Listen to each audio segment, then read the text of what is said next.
या बातमीचे प्रायोजक आहेत राजकमल केक हाऊस, शिवराज चौक, बेळंकी। आमच्याकडे अनेक प्रकारचे बर्थडे केक ऑर्डरीप्रमाणे तयार करून मिळतील।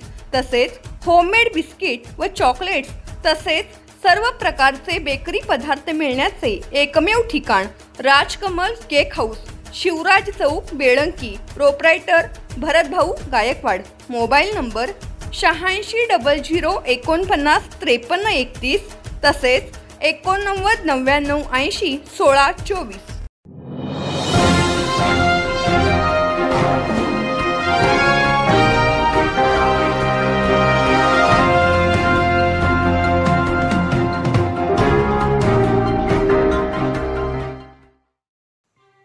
सलगर येथे निरंकारी मिशनच्या रक्तदान शिबिरात 527 बॉटल्सचं रक्त संकलित।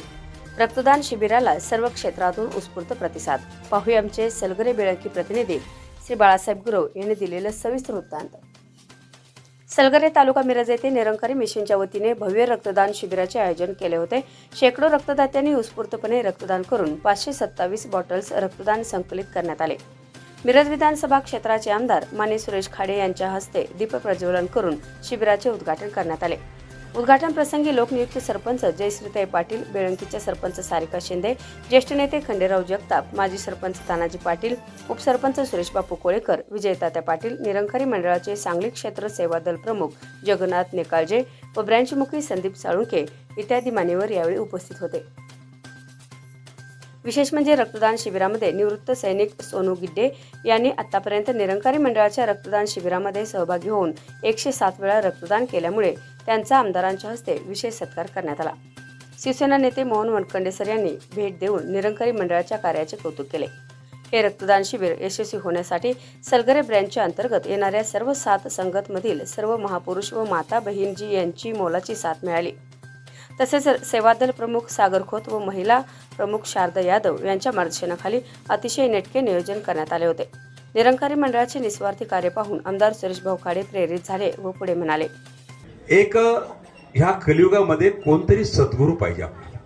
ह्या सद्गुरू शिवाय आपल्याला हे जीवन कलियुग पार करता येणार नाही। नाहीतर मग ते जनावरासारखं पक्षी मुंगीसारखं आपलं जीवन तयार होईल। सद्गुरू पाहिजे आणि सद्गुरू असल्यानंतर आपल्याला मार्ग मिळतो। आता मग अशी भाषणं झाली, सगळी पुढाऱ्यांची भाषणं झाली, पण मला खूप आनंद वाटला की सगळे पुढारी आमच्या ह्या निरंकारी ह्या ट्रस्टसाठी जुटलेले आहेत सगळे। त्यामुळे त्यांच्या भावना त्याच असायला पाहिजेत। जनतेची सेवा, गरिबाची सेवा ह्यातूनही केली पाहिजे। ह्या दृष्टिकोनातून निश्चितच आज नाहीतर राजकीय म्हटले की थोडंसं वेगळं वातावरण तयार होतं, पण इथले सगळे राजकीय आपल्याशी जुळलेले आहेत। आणि हे वास्तू बांधतानाही मला त्यांनी विनंती केली की आपल्याला निरंकार महाराजांचं भवन बांधायचं आहे। त्यावेळेला मी पण तिथं पहिल्यापासून जुळलेलं असल्या कारणानं माझीही भावना झाली, चला आपण काय तर केलं पाहिजे।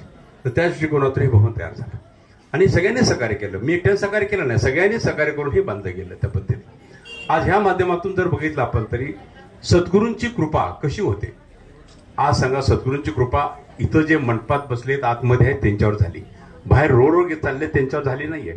ज्याच्यावर कृपा झाली तेच इथं आत आले आणि ही कृपेचे पात्र ठरले। आज मला सांगा, एक भाकरी असेल तर चतकोर भाकरी आम्हाला गरीबाला द्यायची सद्गुरूंनी शिकवली। आम्हाला गरीबाला चतकोर भाकरी द्यायला पाहिजे, ह्या दृष्टिकोनातून आपण काम करायला पाहिजे।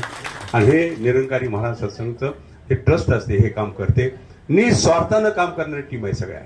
कुणाला पगार नाही, कुणाला मानधन नाही, सगळे निस्वार्थानं काम करतात। हे तुमच्यासाठी काम करतात। तुमचं आम्ही सुधारलोय, आपण पण सुधारावं, सगळे सुधारावे, सगळं चांगलं व्हावं, वाद विवाद हे टाळावं, ह्या दृष्टिकोनातून सगळे आपण काम करत असतो। आणि ही ट्रस्ट काम करते, त्याबद्दल या ट्रस्टला मी अभिनंदन करेन त्यांचं। आज रक्तदान शिबिर झाले, सुरेशने सांगितलं आज आम्ही 500-550 पार करू। अभिनंदन तुमचं सगळ्यांचं, हे हायस्ट रेकॉर्ड आहे। याबरोबरच हे बातमीपत्र संपले। पुन्हा भेटूयात पुढील बातमीपत्रात। तोपर्यंत नमस्कार।